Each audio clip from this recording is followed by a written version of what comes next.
What is up, people? I am going to talk about something today even more frightening than this scruff that I've got going on, because today I am going to be talking about the 2017 It. Coming up for you guys next.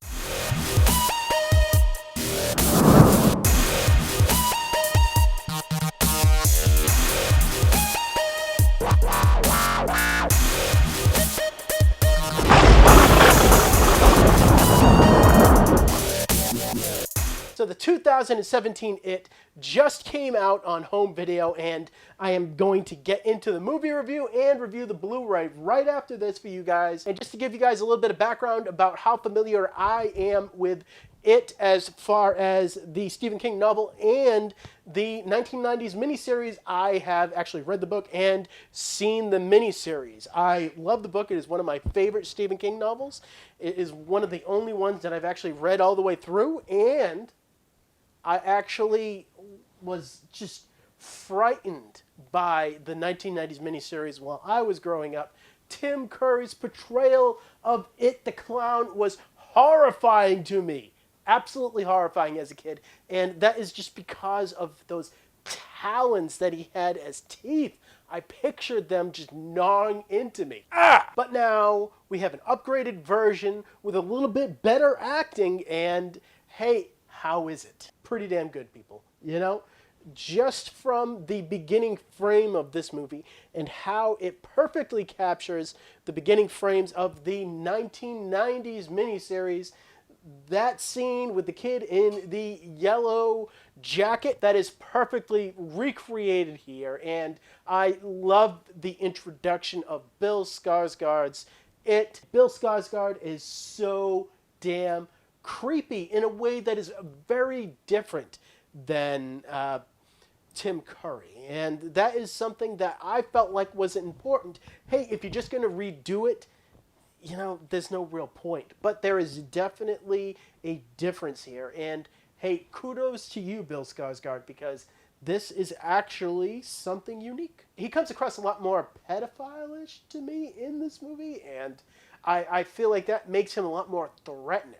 And speaking of threatening, one thing that definitely makes this different than the 1990s miniseries is the gore here and just the way that these kids will be in some serious danger.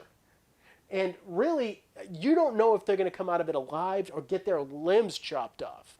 Seriously, a lot of movies are afraid of showing kids and gore together just because, hey, we don't want to show kids dying. This is a movie that doesn't really have any qualms about that. And hey, you know what? I deeply respect that. And even though it might make some people uncomfortable, it really helped me get into this in such a way that I did not know what was going to happen to these kids. I mean, even the bullies, they don't just bully these kids, they straight up maim and brand them. They carve their names into these kids. It is horrifying and something that I couldn't even picture. Speaking of these kids, you know, they do an excellent job. A lot better of a job than the kids in the miniseries. I feel like these kids definitely step it up, and they have their own unique quirks to them. Some standouts are Finn Wolfhard's Richie. I feel like Richie is kind of a perv as a child, but at the same point in time, he's very funny, and he's not afraid to get in the thick of it, you know?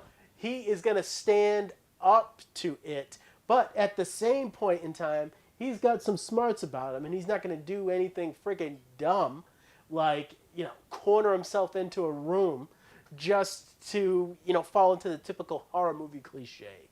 This kid, I like him, and I want to see more of him. Another standout was Sophia Lillis' Beverly. I feel like Beverly definitely has a troubled childhood, and they definitely get into that, and they don't shy away from her relationship with her father and how that is abusive and messed up. These kids have such a messed up childhood, and they all have their in particular quirks to them, and they just make this movie their own with those quirks, and they definitely have such, you know, rich characters. I really feel like I got into the characters a lot more in this movie than I did in the 1990s miniseries. Now you take all of that and you add in the great production value that this movie has. It looks incredible, and it definitely sounds incredible. I'll talk about it a lot more in the Blu-ray, but I feel like this is like the fully orchestrated version of that miniseries, and for that, I have to give this a 9 out of 10. I really, really dig where this movie goes, and I can't wait for the sequel. And wow, I am definitely into this series. So where's the channel going next? Well, you know I definitely have to review the Blu-ray and the 4K Blu-ray of it. And then after that, you know, you got the coming up next shelf that I got for you guys. And that is definitely going to be Blade Runner 2049 that just came out on Blu-ray and 4K. I'll definitely be checking that out. And then I'll be getting back into some Nolan. So, hey, there's a lot more stuff coming out on the channel for you guys. Subscribe so you know when those videos come out, and you know you want to see those videos, people. And comment down below if you agree with me about this movie. And, hey, as always, guys, thank you for watching my videos. You guys are great, and I will see all of you next time.